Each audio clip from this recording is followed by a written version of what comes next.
किसानों से टकराएगा। हरियाणा सरकार मुर्दाबाद, हरियाणा सरकार मुर्दाबाद।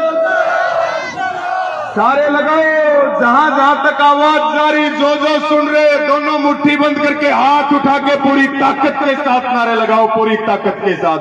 और अगला नारा तो और ताकत के साथ लगना चाहिए।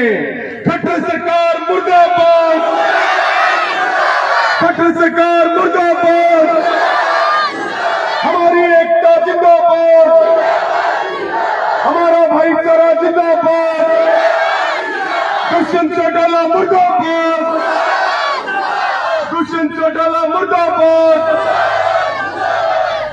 धन्यवाद सबका।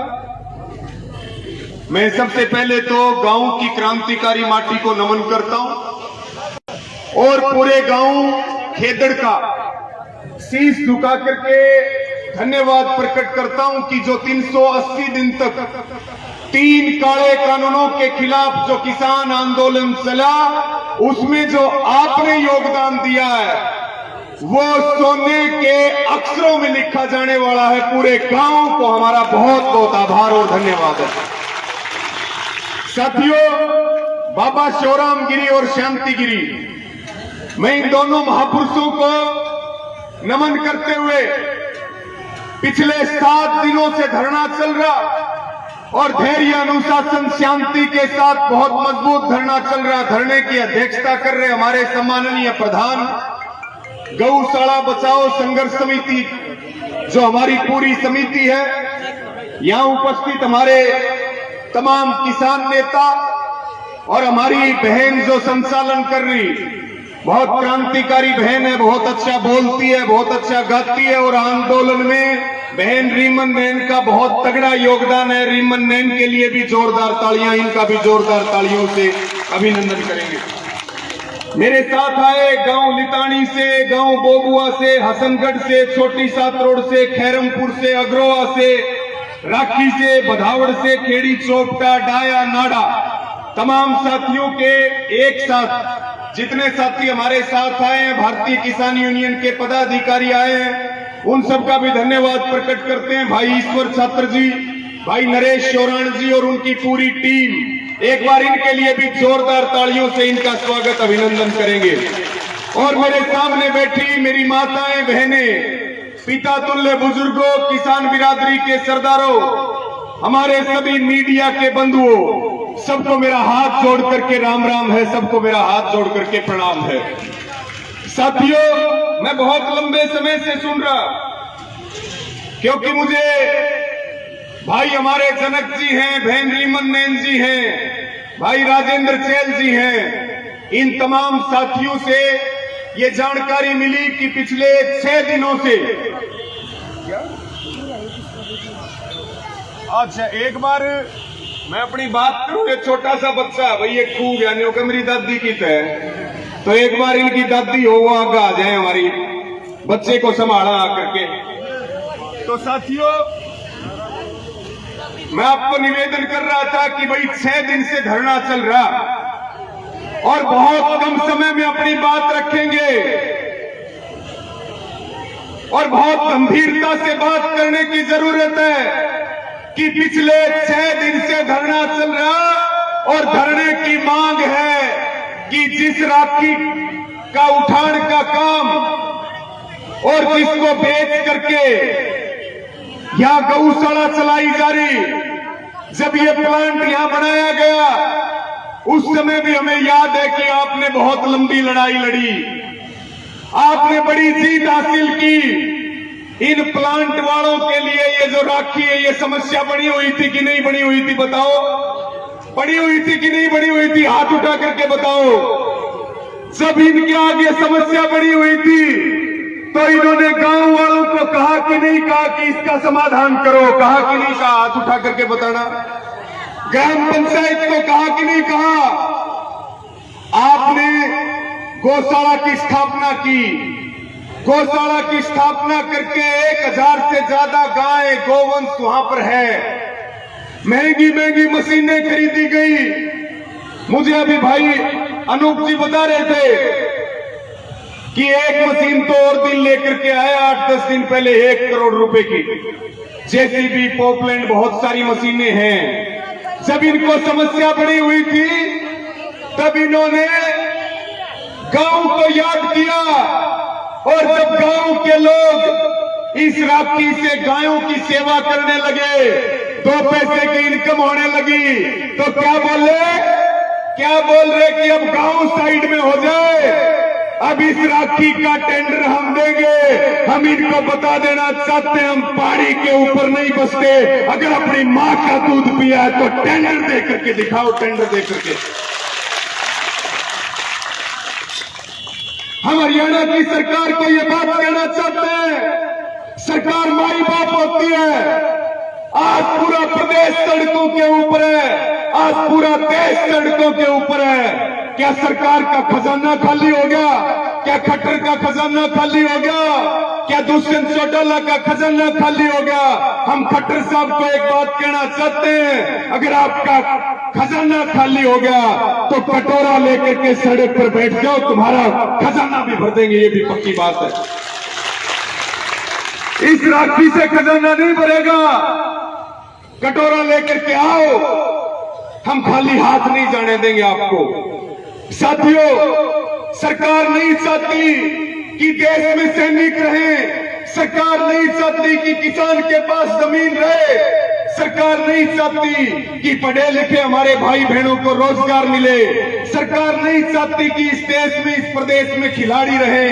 सरकार चाहती है सब अडानी अंबानी के मजदूर बनकर के काम करें, सब उनके बंधुआ मजदूर बनकर के काम करें। हमारी लड़ाई पूंजीवाद के खिलाफ है, हमारी लड़ाई उद्योगपतियों के खिलाफ है, हमारी लड़ाई माओं के पेट में पड़ रहे बच्चों के लिए है, हमारी लड़ाई छोटे छोटे बच्चों के लिए है। हमें राजनीति से कोई मतलब नहीं है, हमें चुनाव से कोई मतलब नहीं है। अब आंदोलन करना पड़ेगा और आंदोलन को अपने जीवन का हिस्सा बनाना पड़ेगा, अपने जीवन का हिस्सा बनाना पड़ेगा। पहले किसान सड़कों पे आया, फिर खिलाड़ी सड़कों पे आए, फिर पढ़ने वाले बच्चे सड़कों पे आए, फिर नौकरी लगने वाले युवा सड़क पर आए। सरकार किसी को छोड़ने वाली नहीं है, इसलिए मेरी सबसे प्रार्थना है, सारे इकट्ठे हो लो, सारे इकट्ठे होकर के लड़ो, तभी बच सकते हैं, नहीं हमें कोई बचा नहीं सकता। यहाँ का जो प्रशासन है इस थर्मल प्लांट का, और 25 तारीख कोई दूर नहीं है, रीमन 25 तारीख ही है ना।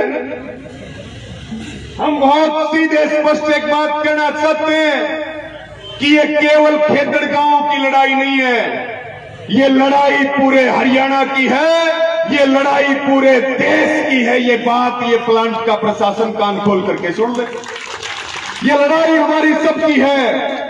हम पूरी जिम्मेदारी के साथ, चाहे संयुक्त किसान मोर्चा हो, चाहे भारतीय किसान यूनियन हो, हमारी खापों के प्रतिनिधि भी यहाँ पर मौजूद हैं, हमारे वरिष्ठ नेता भी मौजूद हैं। आंदोलन का एक ही काम होता है कि आंदोलन में शांति रहे, आंदोलन में शांति रहे। होश और हवास के साथ जो आंदोलन चलता है। 3 काले कानून बताओ वापिस हुए कि नहीं हुए? 3 कानून वापिस हुए। उसके बाद खिलाड़ियों का कोटा खत्म किया, बताओ वापिस हुआ कि नहीं हुआ?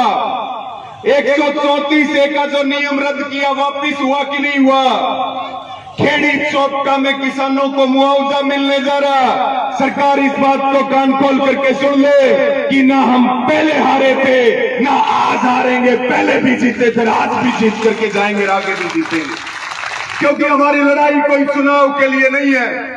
साथियों, समस्या बहुत गंभीर है। हम तो इस थर्मल प्लांट वाले जो प्रशासन है और ये जो यहाँ के हेड हैं, इनको ये बात कहना चाहते हैं कि केवल 2 दिन है, जो किसानों से टकराता है वो फिर उसका नाश हो जाता है, क्योंकि हम बोना जानते हैं तो हम काटना भी जानते हैं, हम उगाना जानते हैं तो हम उखाड़ना भी जानते हैं।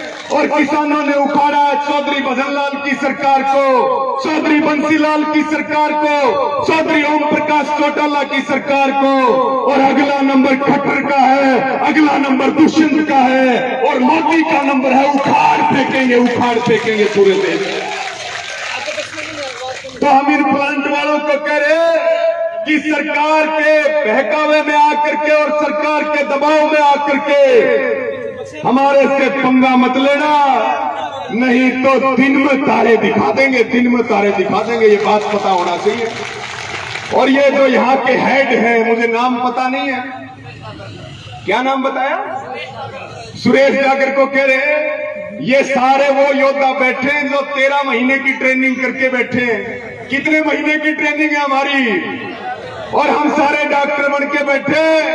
डॉक्टर साहब किसी वहम में मत रहना, हमने देश के प्रधानमंत्री के गोडे टिकवा करके 3 कानून वापिस करवाए हैं। आपका तो कोई औकात और कोई ब्यूथ भी नहीं है, कोई औकात नहीं है।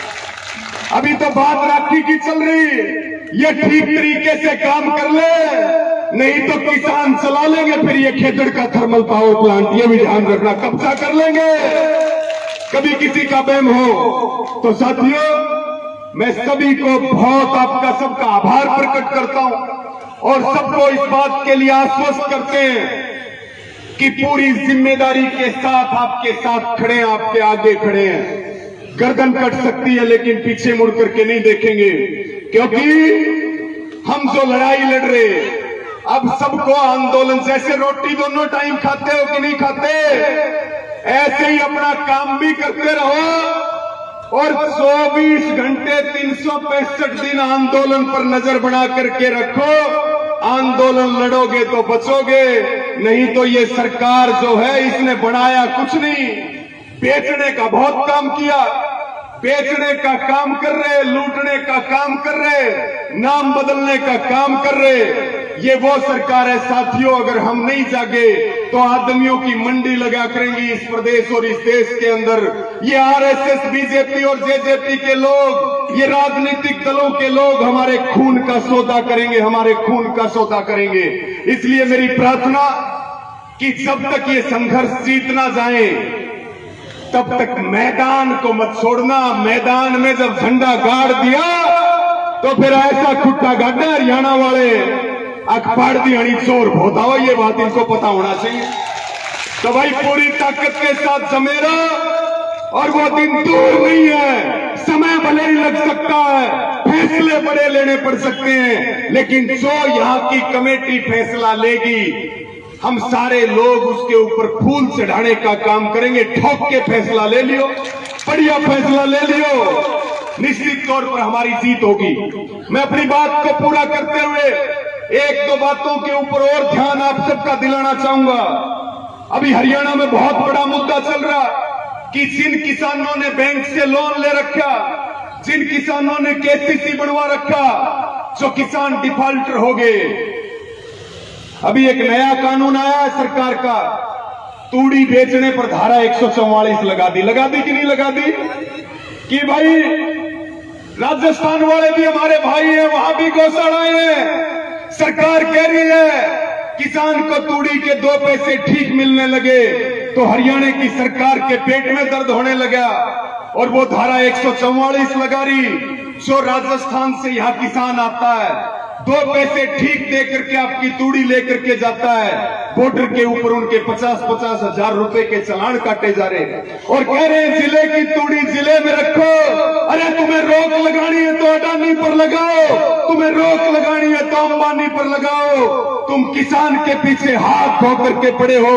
तूड़ी हमारी, खेत हमारा, हम जिसको चाहेंगे उसको बेचेंगे, तुम्हारी कोई औकात नहीं है कि तुम हमें रोक लो।